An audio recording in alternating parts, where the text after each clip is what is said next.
У 2021 годзе нашаму універсітэту спаўняецца 100 год. За гэты вялікі час было зроблена нямала. БДУ быў і застаецца галоўным універсітэтам краіны, сапраўдным культурным, адукацыйным і навуковым цэнтрам рэспублікі. БДУ сёння гэта 30 000 студэнтаў, выкладчыкаў і супрацоўнікаў, 18 факультэтаў і 6 навукова-даследчых цэнтраў. Усё гэта было б немагчыма без тытанічных высілкаў тых людзей, якія стаялі ля вытокаў беларускай вышэйшай адукацыі і навукі. Памяць аб многіх выбітных педагогах і даследчыках ушанаваная на вуліцах Мінска.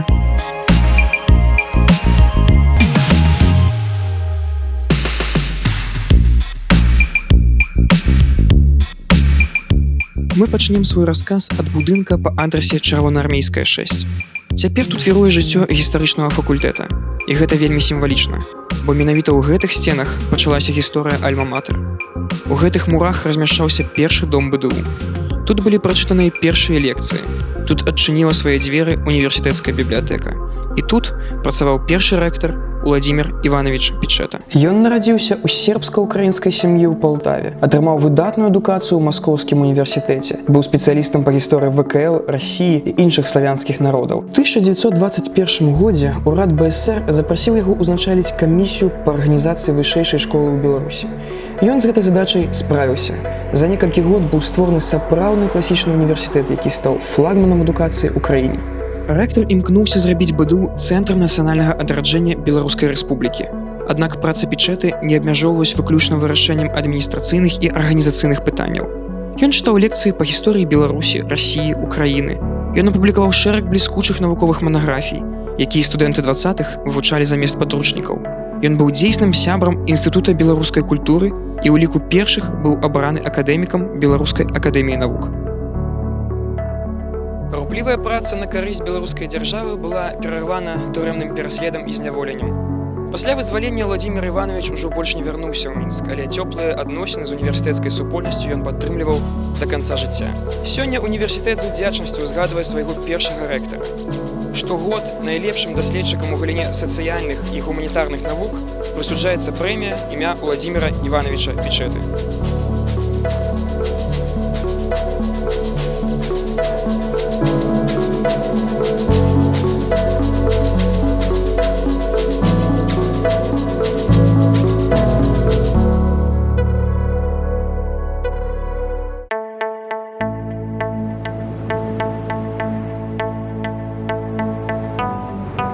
На доме нумар 7 на вуліцы Янкі Купалы можна пабачыць дзве шыльды, прысвечаныя выбітным дзеячам БДУ.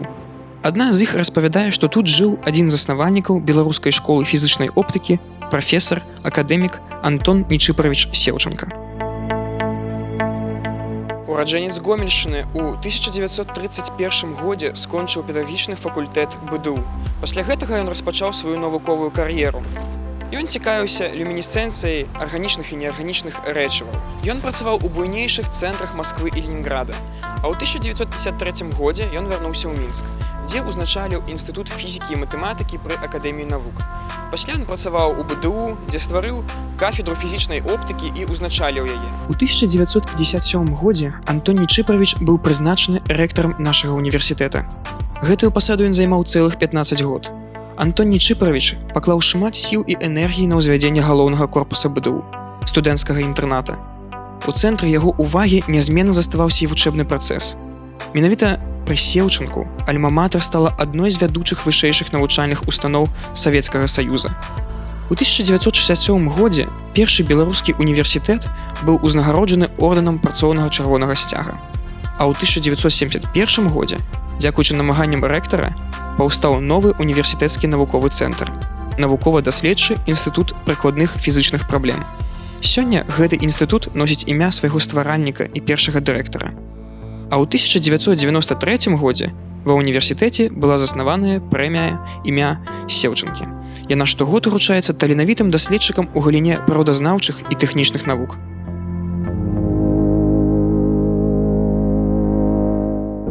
На гэтай шыльдзе выбіта імя Івана Мележа, аўтара знакамітых людзей на балоце. Як не дзіўна, ён таксама быў звязаны з нашым універсітэтам.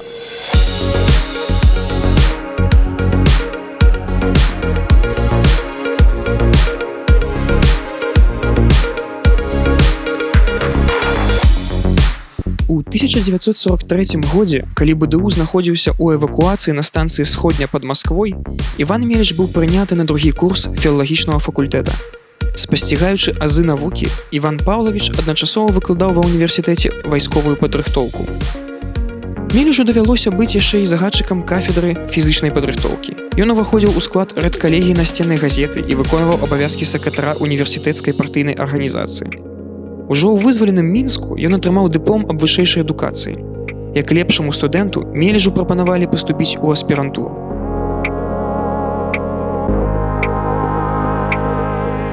Ён паступіў, але кандыдацкую працу так і не напісаў. Замест яе, як казаў пісьменнік, я напісаў некалькі кніжак прозы. Ён сышоў з БДУ, але цёплыя адносіны са сваёй альма-матэр падтрымліваў усё жыццё.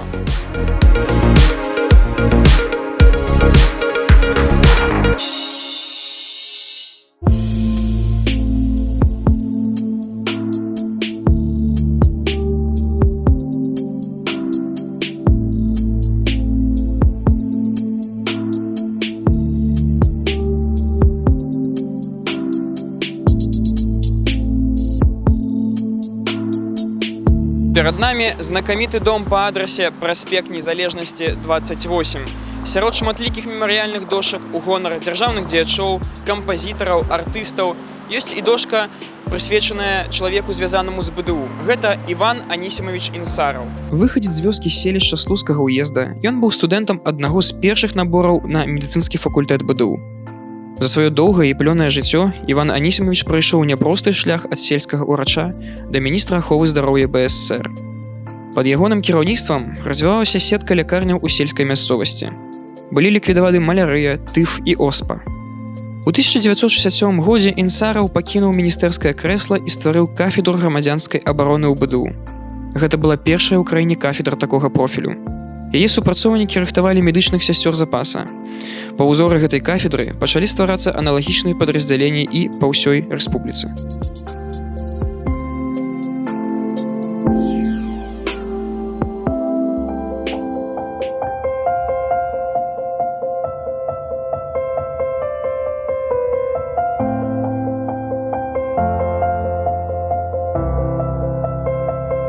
Вуліца Карла Маркса знаходзіцца ў самым цэнтры Мінску. Тут, у доме нумар 42, працяглы час жыў вядомы беларускі гісторык, акадэмік Іларыён Мяфодзевіч Ігнаценка.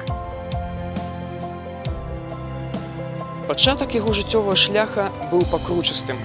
Ён нарадзіўся на Гомельшчыне, працаваў заатэхнікам на далёкім усходзе, ваяваў на флоце, а пасля працаваў інструктарам пры гомельскім абкаме партыі і нават быў пракурорам. У 1950 годзе, пасля заканчэння гомельскага педінстытута, Іларыён Мяфодзевіч паступіў у аспірантуру БДУ.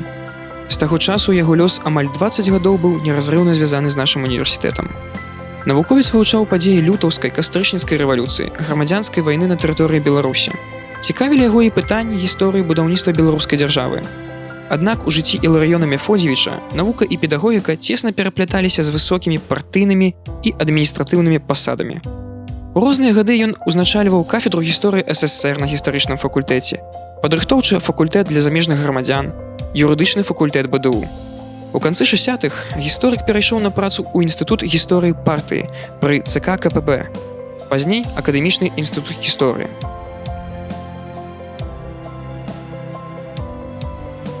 Ён выхаваў не адно пакаленне вучняў.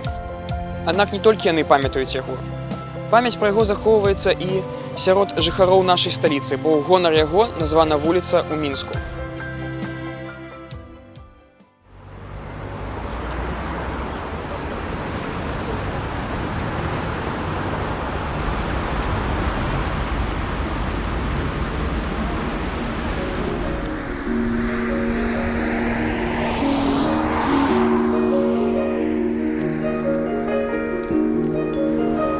На скрыжаванні вуліц Леніна і Маркса цудам захаваўся дом дарэвалюцыйнага часу. У 1920-30-е гады тут давалі кватэры дзяржаўным і культурным дзеячам БССР. Імёны многіх з іх запісаныя залатымі літарамі ў гісторыю БДУ.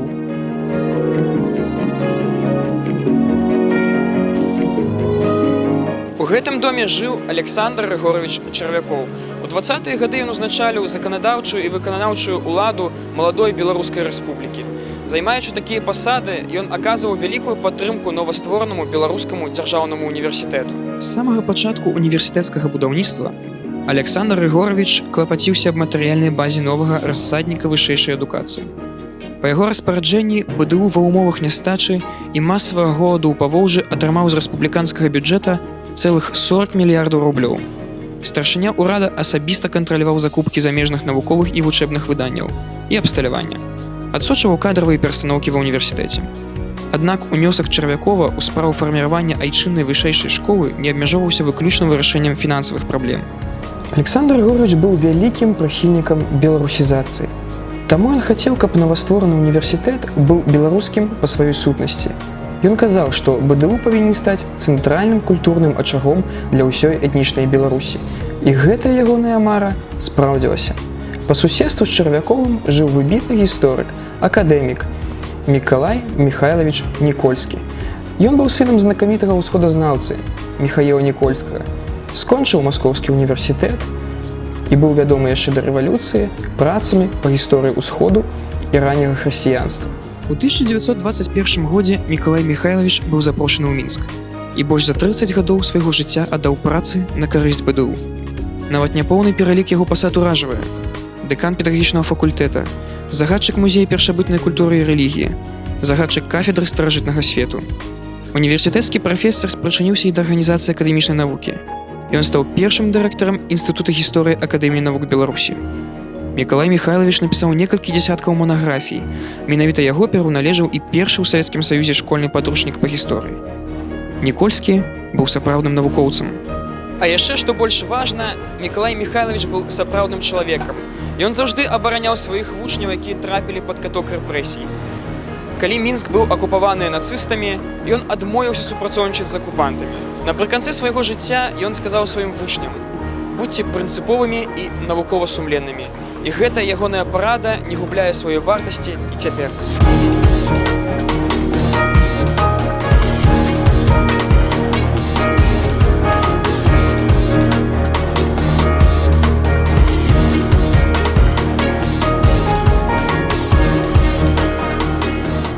А зараз мы падышлі да дома па адрасе Леніна 3.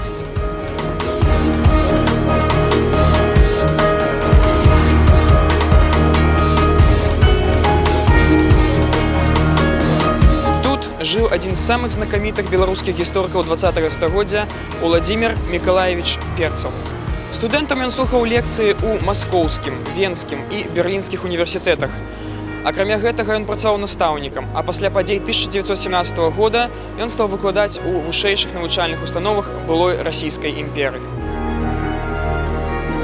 У 1921 годзе Перцаў быў зацверджаны прафесарам па кафедры усеагульнай гісторыі Беларускага дзяржаўнага універсітэта. Ішоў час, мяняліся назвы факультэтаў і кафедраў, але нязменнай заставалася адданасць Уладзіміра Мікалаевіча навуцы. У розныя гады ён чытаў курсы па гісторыі сярэдніх вякоў, новай гісторыі, народнай гаспадарцы заходняй Еўропы. Ён быў буйным спецыялістам па гісторыі Германіі, але плённа вывучаў і гісторыю Беларусі. Уладзімір Мікалаевіч Перцаў знаходзіў час і на грамадскую дзейнасць. Вяршыняй яго кар'еры можна лічыць падзеі мая-чэрвеня 1945 года. Прафесар БДУ браў удзел у працы ўрадавай дэлегацыі БСР на канферэнцыі Арганізацыі Аб'яднаных Нацый у Сан-Францыска. Подпіс славутага гісторыка стаіць пад дакументам аб стварэнні ААН. Акадэмік Перцаў быў кавалерам 3 ордэнаў Леніна, ордэна Чырвонага Сцяга, але лепшай узнагародай сталі таленавітыя вучні, якія працягнулі справу настаўніка.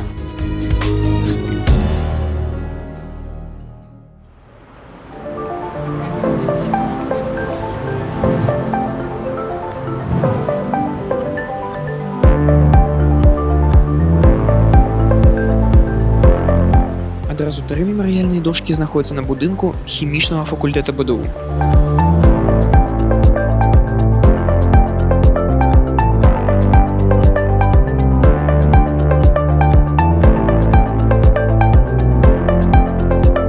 Першая дошка прысвечана Мікалаю Александровичу Прыляжаеву, арганізатару хімічнай навукі і адукацыі ў Беларускім дзяржаўным універсітэце. Ён нарадзіўся ў Ніжагародскай губерніі, спасцігаў азы навукі ў Пецярбургскім універсітэце. Пасля працаваў у Кіеве і Варшаве. Наступіў 1914 год. Ваенныя і рэвалюцыйныя віхуры разбурылі наладжанае жыццё, але яны і далі новыя магчымасці. У 1924 годзе Мікалай Александрович заняў пасаду прафесара ў маладым беларускім універсітэце. На працягу 10 год ён узначаліваў кафедру арганічнай хіміі БДУ. Ён здолеў арганізаваць паўнавартаснае выкладанне важнейшага курса для медыкаў і біолагаў – курса па арганічнай хіміі. Наладзіў працу шэрага хімічных лабараторый, дзякуючы чаму універсітэт змог разгарнуць фундаментальныя навуковыя даследаванні. Мікалай Александрович пакінуў універсітэт у 1934 годзе і працягнуў сваю дзейнасць у Беларускай акадэміі навук. А ў БДУ засталася заснаваная Прылежаевым школа хімікаў-арганікаў, якая прыносіць карысць нашаму універсітэту і нашай краіне зараз.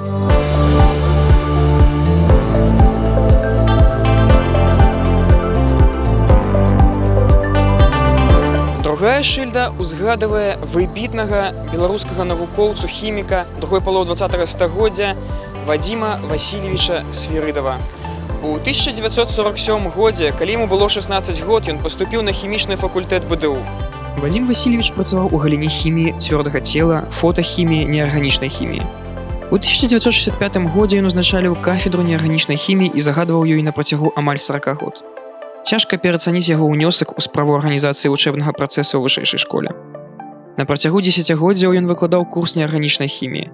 Распрацаваная пад яго кіраўніцтвам праграма у свой час была прынята ў якасці тыпавой для вышэйшых навучальных устаноў хімічнага профілю ўсяго СССР. Кафедра, якую ён узначаліваў, адной з першых пачала выкарыстоўваць кампутарныя тэхналогіі. Вадзім Васильевич спрычыніўся да арганізацыі навукова-даследчага інстытута фізіка-хімічных праблем БДУ. Тут ён прайшоў шлях ад студэнта да акадэміка. Ён падрыхтаваў прадстаўнічую змену, ён быў кансультантам 70 кандыдацкіх і 7 доктарскіх прац.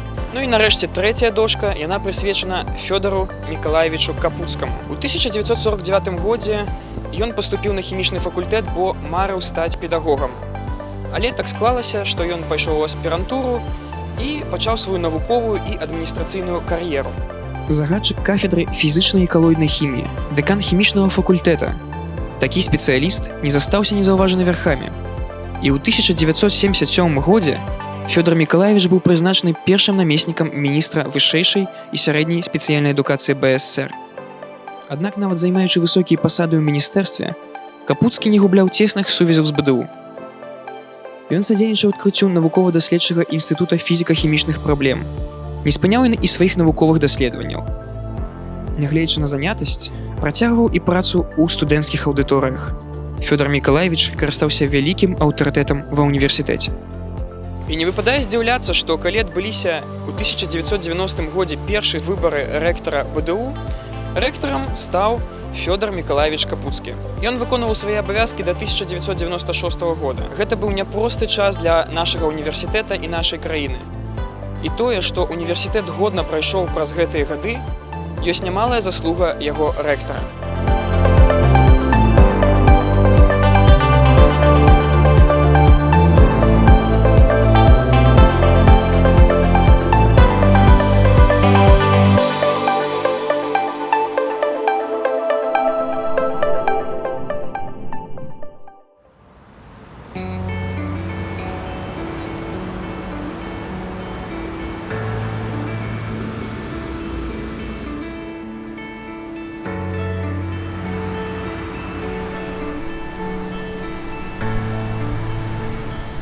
Зараз мы знаходзімся ля будынку Інстытута гісторыі Беларускай акадэміі навук. Тут у 30-е гады дырэктарам быў Васіль Карпавіч Шчарбакоў. У 1920-е гады ён скончыў вышэйшую партыйную школу ў Харкаве, пасля чаго пачаўся ўзыход па партыйнай і навуковай лесвіцы. У 1930 годзе ён быў запрошаны на працу ў Мінск. Тут ён адразу атрымаў шэраг высокіх партыйных і акадэмічных пасад. У ліпені 1934 года Шчарбакоў быў прызначаны дэканам гістарычнага факультэта БДУ, факультэта, які толькі належаў стварыць. І Васіль Карпавіч даў рады ў гэтай цяжкай задачы. Акрамя таго, ён узначаліў першую і тады адзіную кафедру новага факультэта, якая называлася кафедрай грамадскай гісторыі. Адміністрацыйныя клопаты не перашкодзілі Шчарбакову актыўна займацца выкладчыцкай дзейнасцю. Ён чытаў вялікі курс па беларускай гісторыі феадальнага часу. Васіль Карпавіч адным з першых паспрабаваў стварыць падручнік па беларускай гісторыі, які падпавядаў патрабаванням 30-х гадоў.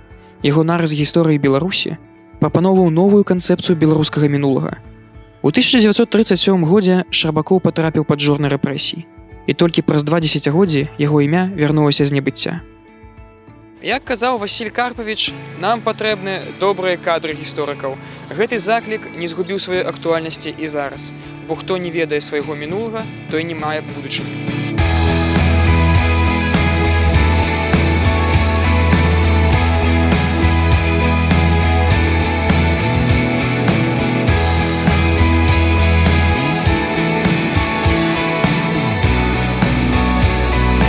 Мы скончылі падарожжа па вуліцах нашага горада, і зараз мы знаходзімся ля галоўнага корпуса БДУ. Гэта сэрца сённяшняга універсітэта. 100гадовая гісторыя нашай альма-матэр – гэта толькі пачатак доўгага шляху. І не трэба сумнявацца, што ў Мінску з'явіцца яшчэ нямала мясцін, звязаных з нашымі навукоўцамі і выкладчыкамі.